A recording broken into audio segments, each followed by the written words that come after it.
Welcome to lunch hour. This is Satish. అమెరికాలో ఎన్ఆర్ఐలంతా భయంగా ఉన్నారు. సిటిజన్షిప్ రద్దుపై ట్రంప్ నిర్ణయంతో కలకలం రేగింది. ఫిబ్రవరి 20 నుంచి అమల్లోకి ఎగ్జిక్యూటివ్ ఆర్డర్ వస్తుందనడంతో ఫిబ్రవరి 19 లోపే సిజేరియన్ ఆపరేషన్ల కోసం ఆసుపత్రులకు క్యూ కడుతున్నారు ఎన్ఆర్ఐ జంటలు. సి సెక్షన్లకు జంటలు క్యూ కడుతున్నారు. ఎగ్జిక్యూటివ్ ఆర్డర్ అమల్లోకి వచ్చేలోపే ముందస్తు ప్రసవాలు చేసుకునేందుకు ఇలా సిద్ధమవుతున్నారు. ఇంతకీ పర్మనెంట్ వీసా, గ్రీన్ కార్డు కోసం ముందస్తు ప్రసవాలు కరెక్టేనా? ముందస్తు డెలివరీ వల్ల పిల్లలు ఆరోగ్యంగా పుడతారా? సిటిజన్షిప్ రద్దుపై ట్రంప్ నిర్ణయం కోర్టుల్లో నిలబడుతుందా? అమెరికాలో తాజా పరిణామాలపై లంచ్ అవర్ డిబేట్లో మనం మాట్లాడబోతున్నాం. చర్చలో పాల్గొంటున్నారు సీనియర్ జర్నలిస్ట్, ది హిందూ మాజీ రెసిడెంట్ ఎడిటర్ నగేష్ కుమార్ గారు. అలాగే చర్చలో పాల్గొంటున్నారు ప్రముఖ వైద్యులు మంజుల అనగాని గారు.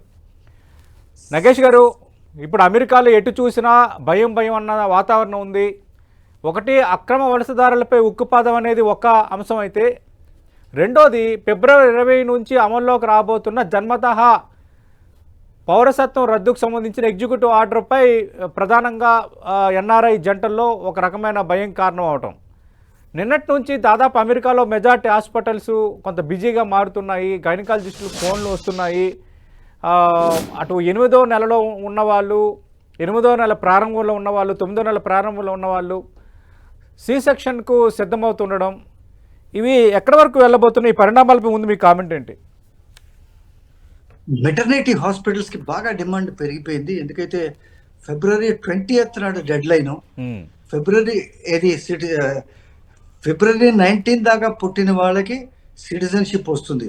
ఫిబ్రవరి 20th అంటే ఇంకా ఒక ఎన్ని రోజులు ఉంది? ఒక 26 రోజులు ఉంది, 25 రోజులు ఉంది. ఈ ఫిబ్రవరి 20th నాడు నుంచి పుట్టిన వాళ్ళకి ఆటోమేటిక్ బర్త్ రైట్ రాదు.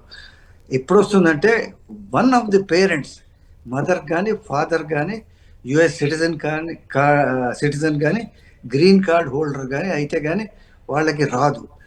ఇప్పుడు వీళ్ళకి ఏమిటంటే అసలు ఇప్పుడు కొంతమంది డాక్టర్స్ ఉన్నారు. ఇప్పుడు వాళ్ళకి ఏమిటంటే అసలు గ్రీన్ కార్డ్ రావడానికే కొన్ని దశాబ్దాలు జరిగిపోతున్నది. సో వాళ్ళు ఏం హోప్ చేస్తున్నారంటే వాళ్ళ చిల్డ్రన్కి ఎవరైతే అక్కడ పుట్టారో వాళ్ళు సిటిజన్స్ అయ్యి వాళ్ళు 21 years వస్తే వాళ్ళ పేరెంట్స్ని స్పాన్సర్ చేయొచ్చు అనేది వాళ్ళు ఆశగా చూస్తుంటే ఈ ట్రంప్ ఆర్డర్ ఒక పిడుగులాగా పడింది. ఇప్పుడు దీనికి ఏమవుతున్నది? దీనికి ఈ ఆర్డర్ ప్రకారం అందరూ పొలవమని ఈ మెటర్నిటీ హాస్పిటల్స్కి పరిగెడుతున్నారు. ఏదో ఒకటి ఇది అర్లీగా డెలివరీ చేయండి అనేది ఈ హాస్పిటల్స్ మీద పడుతున్నారు. మెటర్నిటీ హాస్పిటల్లో ఎస్పెషల్లీ ఇండియన్స్కి చాలా ఎక్కువ డిమాండ్ పెరిగిపోయింది. అయితే డాక్టర్స్ చెప్పాలి ఏమిటంటే దీనివల్ల ఈ సి సెక్షన్ అసలు యాక్చువల్గా నాకు తెలిసిన మట్టుగా అమెరికాలో ఏమిటంటే సి సెక్షన్స్ అసలు కొద్దిగానైనా ఎంకరేజ్ చేయరు. అసలు సి సెక్షన్ వస్తే అసలు హాస్పిటల్కి నెగిటివ్గానే చూస్తారు. మన దగ్గర అలాగేం లేదు. మన దగ్గర సి సెక్షన్ అయినా పర్వాలేదు, నార్మల్ డెలివరీ అయినా పర్వాలేదు. ఎనీవే డాక్టర్ గారు ఉన్నారు, ఆయన దీని గురించి వివరంగా చెప్తారు. రెండో ఆస్పెక్ట్ మీరు లేవతీసింది ఏమిటంటే ఇది ఇల్లీగల్ మైగ్రేషన్. ఇప్పుడు ఇది చాలా పెద్ద సమస్య. ఈ బర్త్ రైట్ సిటిజన్షిప్ యాక్ట్ కన్నా ఇది చాలా పెద్ద సమస్య. దీంట్లో ఏమిటంటే దీంట్లో ఎవరైతే ఇల్లీగల్ ఇమిగ్రెంట్స్ ఉన్నారో వాళ్ళ సంఖ్య తక్కువ లేరు. వాళ్ళ సంఖ్య ప్రెసిడెంట్ ట్రంప్ ప్రకారం 11 మిలియన్ అంటే 1 కోటి మంది ఉన్నారు అమెరికా పాపులేషన్లో ఇల్లీగల్ ఇమిగ్రెంట్స్. వీళ్ళందరినీ డిపోర్ట్ చేయాలంటే దీనికి ఎంత ఇన్ఫ్రాస్ట్రక్చర్ కావాలో చూసుకోండి. ఫస్ట్ వీళ్ళందరినీ డిటెన్షన్ సెంటర్స్లో పెట్టాలి. ఎన్ని డిటెన్షన్ సెంటర్స్ కావాలి దీనికి? ఇప్పుడు లేవు. ఎన్ని డిటెన్షన్ సెంటర్స్లో ఎన్ని బెడ్స్ కావాలి? ఇప్పటికే డిటెన్షన్ సెంటర్స్ ఏవైతే ఉన్నాయో they are overcrowded, dirty and lack the facilities. ఒక్కొక్క మనిషికి రోజుకి $165 ఖర్చు అవుతుంది ఈ డిటెన్షన్ సెంటర్స్లో. దాని పైన ఏమిటంటే వీళ్ళందరినీ ఒక్కొక్కరిని ప్లేన్లో పంపించాలంటే ఇండియాకి కానీ, మెక్సికోకి కానీ, ఎల్ సాల్వడార్ కానీ. ఇండియా పరిస్థితి ఫస్ట్ మనం ఎగ్జామిన్ చేద్దాం. నెంబర్ 1 మైగ్రెంట్స్ ఏమిటంటే మెక్సికో నుంచి ఉన్నారు, హైయెస్ట్ నంబరు, 7 lakhs ఎంతమంది ఉన్నారు. దాని తర్వాత ఎల్ సాల్వడార్, అది కూడా నేను అనుకోవడం south American country. Third India ఉంది. ఇండియా నుంచి కూడా చాలా ఆశ్చర్యమైన ఫిగర్ ఇది. ఇండియా నుంచి కూడా 7 లక్షల మంది ఇల్లీగల్ ఇమిగ్రెంట్స్ ఉన్నారు. Yes, sir. కెనడా బార్డర్ నుంచి కానీ మెక్సికో Okay. బార్డర్ నుంచి వచ్చేసారు. వీళ్ళందరినీ తిరిగి బయటకు పంపించేయాలని ట్రంప్ ఉద్దేశం. మంజుల గారు, అమెరికాలో ఉంటున్న భారతీయ మహిళలు, దాదాపు ఎన్ఆర్ఐ మహిళలు, భారతీయ మహిళలు, ప్రధానంగా మన తెలుగు మహిళలు ఆలోచిస్తున్న తీరు కరెక్టేనా? ఫిబ్రవరి 19 లోపు డెలివరీ అయితే పెర్మనెంట్ వీసా, గ్రీన్ కార్డు వస్తుంది అన్న ఆశ భారతీయ జంటల్లో కనిపిస్తోంది. కానీ డేట్ కంప్లీట్ కాకుండా ముందుగానే సి సెక్షన్కు సిద్ధమైతే ఎలాంటి ప్రభావం ఉంటుంది? Yeah thank you for the question అండి, but it's a very good question. ఎందుకంటే దేవుడి మనకి 40 వీక్స్ అని ఇచ్చింది ఒక పర్టికులర్ రీజన్ గురించి. ఎందుకంటే డెవలప్మెంట్ అనేది చాలా బాగా జరగాలి అని. ఒక 3 నెలల పాటు ఆర్గన్స్ డెవలప్ అయినా దాని తర్వాత దానికి కంప్లీట్ ఫంక్షన్ రావడానికి మిగతా టైం పడుతుంది. సో నార్మల్ గా 40 వీక్స్ అయినా 37 వీక్స్ తర్వాత మనం ఫుల్ టర్మ్ అంటాం. అంటే యూజువల్ గా కాంప్లికేషన్స్ తక్కువ ఉంటాయి, అన్ని డెవలప్మెంట్ బాగా అవుతుంది అని. 37 కన్నా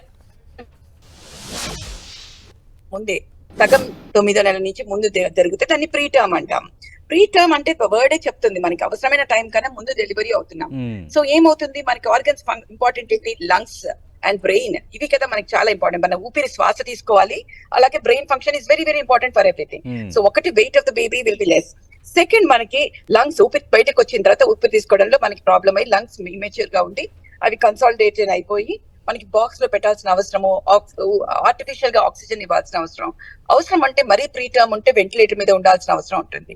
బ్రెయిన్ లో హెమరేజెస్ అవుతాయి, రక్తనాళాలు కూడా బాగా డెవలప్ అవ్వవు. సో దాంతో మనకి బ్రెయిన్ హెమరేజెస్ అయ్యే అవకాశాలు ఎక్కువ ఉంటుంది. హైపోథర్మియా, టెంపరేచర్ తక్కువకి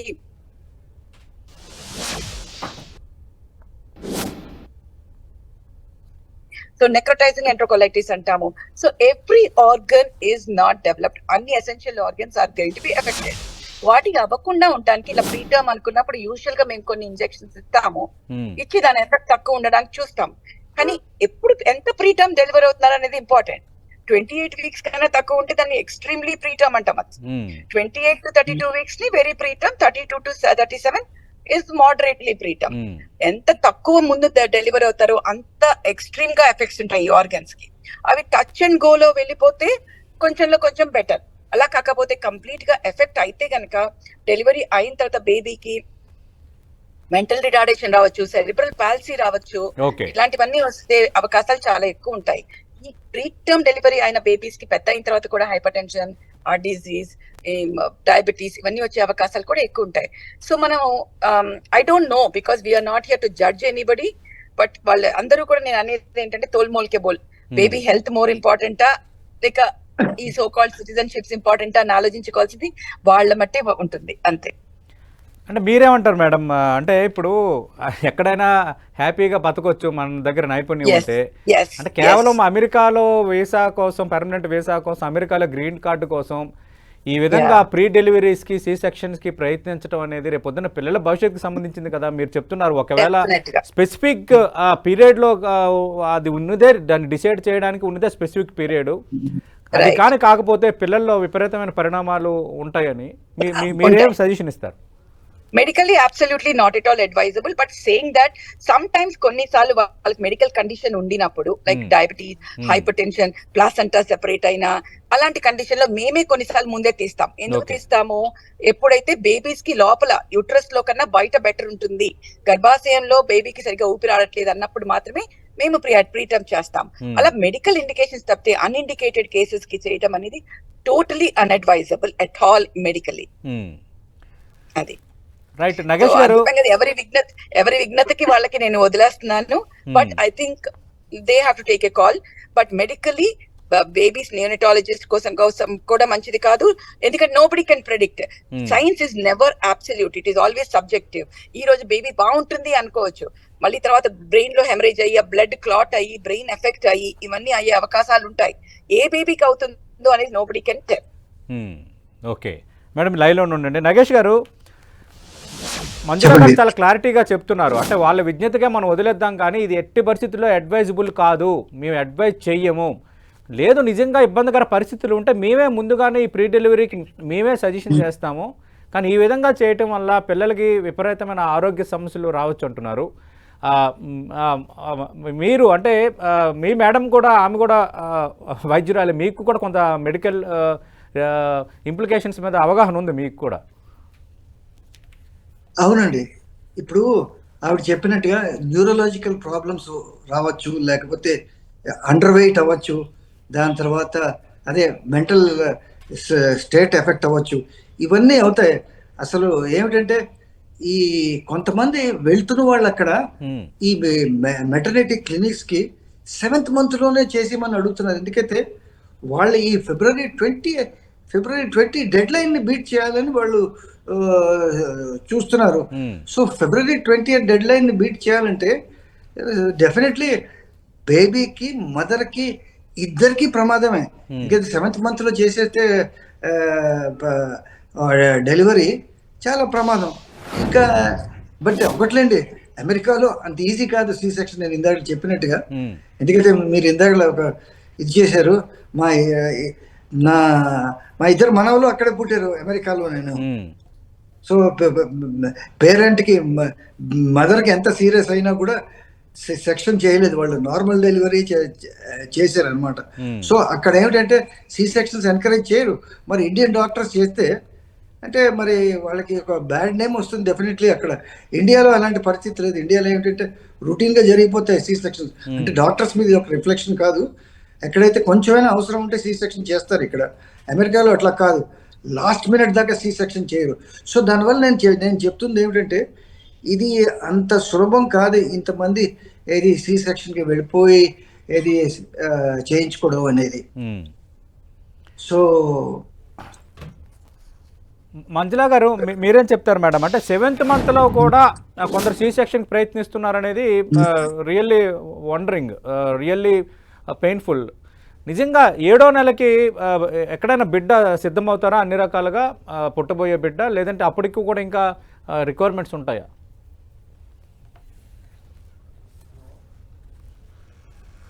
మంజులా గారు చెప్పండి. I miss the question, there was a connection issue. Can you please repeat the question? Madam, మనకు అందుతున్న లేటెస్ట్ రిపోర్ట్ ఏంటంటే 7th month లో 7th month ప్రెగ్నెంట్ ఉన్నప్పుడు ఉన్న వాళ్ళు కూడా సి సెక్షన్ ప్రయత్నం చేస్తున్నారు అని అంటున్నారు. 7th month కల్లా నిజంగా బిడ్డ పూర్తి రూపం సంతరించుకుంటుందా? రూపం అయితే సంతరించుకుంటుందండి, but it will be very very under develop. So definitely box లో ఒక 1 month to 6 weeks ఉండాల్సిన అవసరం ఉంటుంది. కానీ ఇది నేను ఇంకొక పాయింట్ చెప్పాలి, అమెరికాలో సెక్షన్స్ తక్కువ అంటే yes, if insurance is paying it is the fact, but if the patient is ready to pay their cost by themselves, then they will do it. Okay. So we need to understand that point also. ఇప్పుడు మనం ఇక్కడ ఇప్పుడు ఇంత drastic గా వీళ్ళు మాకు కావాలి citizenship అనుకునే వాళ్ళు, maybe it will cost them $20,000. They are ready to pay from their pocket అనుకోండి. ఓకే, నెగటివ్ మేము చెయ్యము అనేది ఎవరికి అంటే హూ ఇస్ పేయింగ్ ఇట్ బట్టి ఉంటుంది. ఎందుకంటే there are rules, there are way to do it. So that is one point I have to tell you this point. And there are many people whom I know used to go there for citizenship. They used to pay from their money and వాళ్ళ డబ్బులతో వాళ్ళు చేయించుకునేవాళ్ళు. అది ఒకటి. But 7th month delivery is absolutely not at all encourageable. ఎందుకని అంటే baby form అవుతుంది, అలాంటి 4 నెలలు కూడా ఫామ్ అవుతుంది, కానీ ఒక్క ఆర్గన్ కూడా ఫుల్లీ డెవలప్ అవ్వదు. అది అవ్వడానికి మినిమం మనకి వి వెయిట్ 28 weeks కి సర్వైవల్ రేట్స్ ఉంటాయి. But phone it is like less than 28, మనకి 20% సర్వైవల్ ఉంటాయి, more than 28 40% ఉంటే, more than 32 60% ఉంటే, more than అట్లా పర్సెంటేజ్ ఆఫ్ సర్వైవ్ ఎంత లేట్ గా బేబీ డెలివరీ అవుతుందో అంత సర్వైవల్ రేట్స్ పెరుగుతా ఉంటాయి. మన బాక్స్ లో పెట్టినంత మాత్రం బేబీ మంచిగా అయిపోతుంది అని ఉండదు. And every time there is some problem, అంటే జీర్ణకోశంలో నెక్రోటైజింగ్ ఎంట్రోకొలైటిస్ వచ్చినా, బ్రెయిన్ లో హెమరేజ్ వచ్చినా, ఏం జరిగినా ఎఫెక్ట్ కి బేబీ తట్టుకుని బేబీ బయటకు రావడం, that is going to affect the baby. Okay. So please, we have to understand that the more preterm the baby is, the more the bad effects are going to be on the baby and the future of the baby. Okay. Nagesh గారు, already 18 రాష్ట్రాలు ఈ నిర్ణయం పైన కోర్టుకు వెళ్ళాయి. అలాగే ఖచ్చితంగా ఇది పూర్తి స్థాయిలో ఆగిపోయే వాతావరణం ఉందని చాలామంది చెప్తున్నారు. అయినప్పుడు కూడా ఈ సి సెక్షన్కి ప్రయత్నించడం లేదంటే ఆందోళనకు గురి కావటం కరెక్టేనా? అంటే ఇప్పుడు ఒక ఫెడరల్ జడ్జి ఆల్రెడీ దీని మీద రిస్ట్రైనింగ్ ఆర్డర్ ఇచ్చాడు. అవును. ఏది Washington state on behalf of other states argue చేస్తే ఒక ఫెడరల్ జడ్జి దీని మీద ఒక రిస్ట్రైనింగ్ ఆర్డర్ ఇచ్చాడు. అయితే ఏవైతే డెమోక్రాటిక్ రూల్డ్ స్టేట్స్ ఉన్నాయో ఈ స్టేట్స్ అన్ని వీళ్ళు కోర్టుకు వెళ్తున్నారు.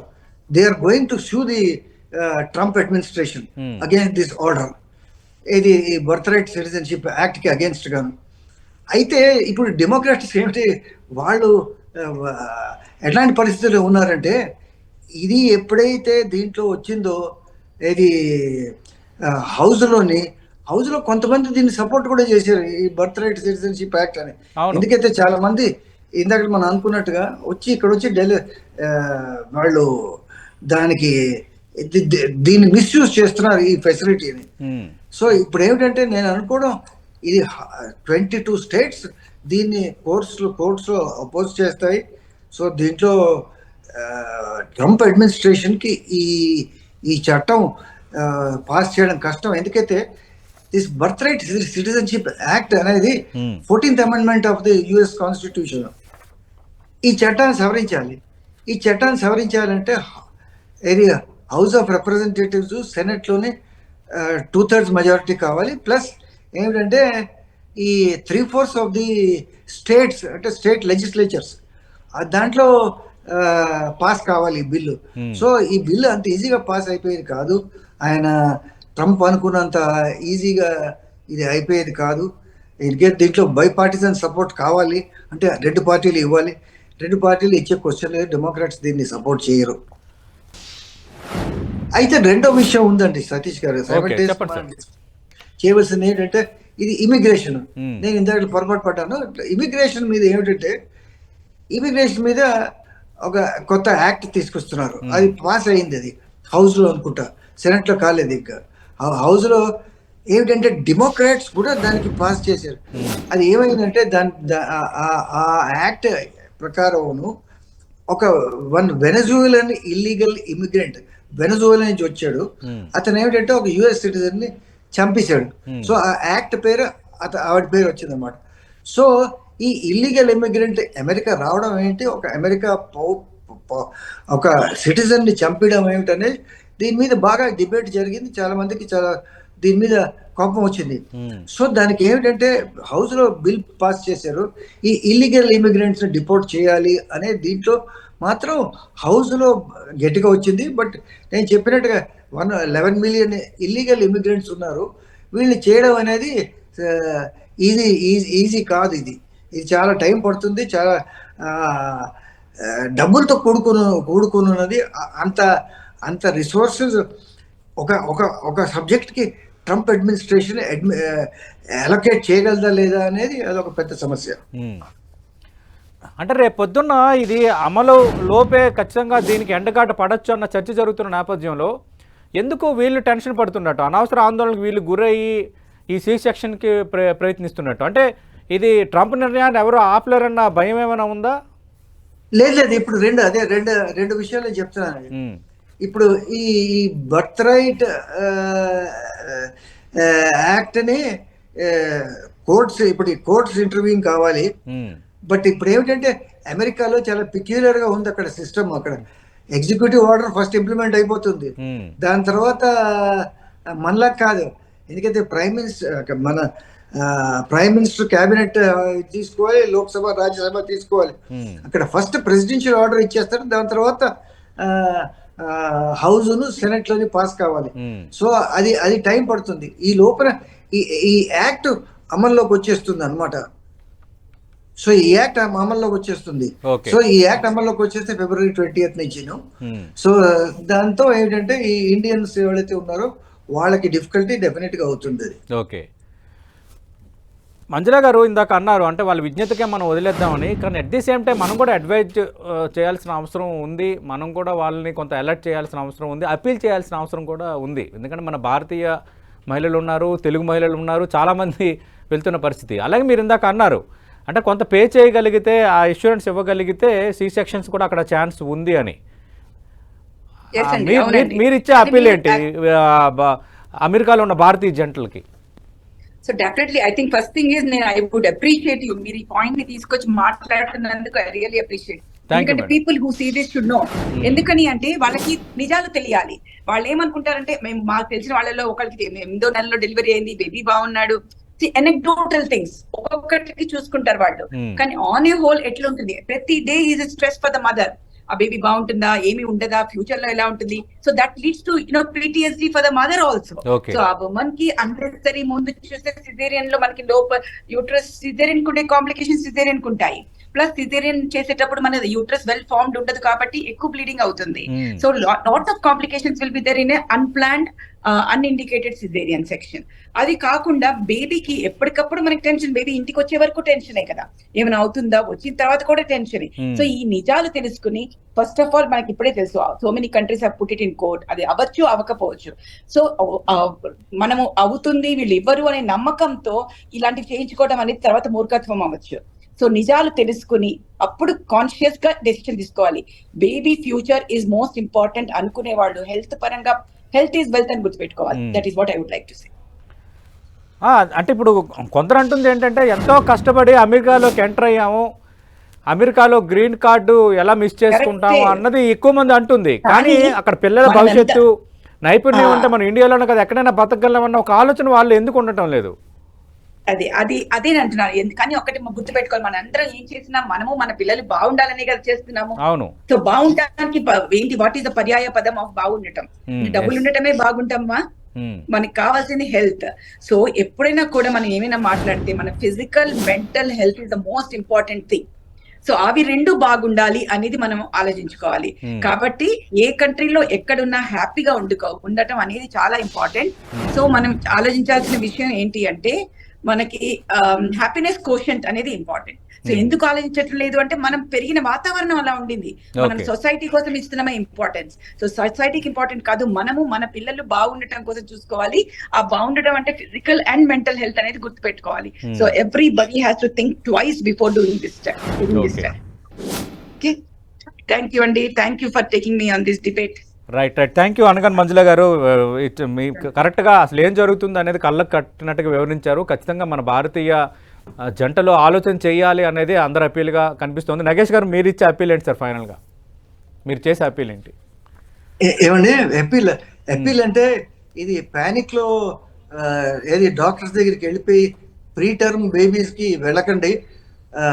ఎందుకైతే నేను అనుకోవడం ఈ సిటిజన్షిప్ యాక్ట్ అమెండ్మెంట్ యాక్ట్ ఏదైతే ఉందో బర్త్ రైట్ సిటిజన్షిప్ యాక్ట్ అంత సులభంగా ఇది పాస్ కాదు. ఎందుకైతే ఇది 2 హౌసెస్ లోనే పాస్ కావాలి, దాని తర్వాత స్టేట్ లెజిస్లేచర్లోనే పాస్ కావాలి. ఇది అంత ఈజీగా పాస్ కాదు. ఇప్పుడు మన ట్రంప్ ఏమిటంటే తన వైట్ సూపర్మసీని చూపించడానికి చేస్తున్నారు. వేరే వాళ్ళు ఇక్కడ ఉండడానికి వీల్లేదు, మా దేశమే ఉండాలనేది. ఇప్పుడు ఏమిటంటే వ్యాసాలు వస్తున్నాయి, Trump does not want America to become brown or black, he wants it to be white అనేది ఆ వైట్ సూపర్మసిస్ట్ ఇది ఒకటి ఉంది ట్రంప్కి. సో అది ప్రయత్నం చేస్తున్నాడు. సో బట్ దీన్ని ఆపేవాళ్ళు చాలా మంది ఉన్నారు. ఏది డెమోక్రాట్స్ ఇప్పటికీ బర్నీ శాండర్స్ లాంటి వాళ్ళు కానీ వేరే వాళ్ళు కానీ ఇంకా ఉన్నారు. ఇలాంటి బిల్స్ ని గట్టిగా వ్యతిరేకిస్తారు, వాళ్ళు ఆపుతారు అనేది నాకు నమ్మకం ఉంది. ఈ బిల్లు పాస్ అవ్వడం అనేది అంత సులభం అయితే కాదు ఇది. Okay, right. మరి ఖచ్చితంగా మనం అందరం కూడా అప్పీల్ చేద్దాము. 7వ నెల, 8వ నెలలో, అలాగే 9వ నెల ప్రారంభంలో స్పెసిఫిక్గా డాక్టర్లు చెప్పిన డేట్ కాకుండా ముందుగానే ఈ సిటిజన్షిప్ యాక్ట్ రద్దు అవుతుంది, అలాగే ఎగ్జిక్యూటివ్ ఆర్డర్స్ ఫిబ్రవరి 20 నుంచి అమల్లోకి వస్తున్నాయి కాబట్టి సి సెక్షన్స్ ప్రయత్నిస్తే ఖచ్చితంగా మీరు మీ పిల్లల భవిష్యత్తును ప్రశ్నార్థకం చేసిన వాళ్ళే అవుతారు. అందుకే 10 ఒక బాధ్యతగా ఈ డిబేట్ని నిర్వహిస్తుంది. ఖచ్చితంగా ఎన్ఆర్ఐస్ కూడా చూడాలి. ఎన్ఆర్ఐస్ సంబంధించి మీ బంధువులు ఉంటే ఈ డిబేట్ని మీరు షేర్ చేయండి యూట్యూబ్ లింక్ ద్వారా. ఖచ్చితంగా దానివల్ల పిల్లలకు బుద్ధిమాంద్యం, ఆటిజం, అలాగే నరాల బలహీనత లాంటి సమస్యలు కూడా వచ్చే ప్రమాదం ఉంది. రేపు పొద్దున్న ఇది కోర్టులో నిలబడే అంశం కాదు కాబట్టి కొంత ఓపికగా ఆలోచన చేయాలి. మీ భవిష్యత్తు కోసం, అమెరికాలో గ్రీన్ కార్డు కోసం, అమెరికాలో పర్మనెంట్ వీసా కోసం మీ పిల్లల భవిష్యత్తును మాత్రం పనంగా పెట్టొద్దని 10 టీవీ కూడా విజ్ఞప్తి చేస్తోంది. ఇది ఇవాల్టి లంచ్ అవర్ డిబేట్.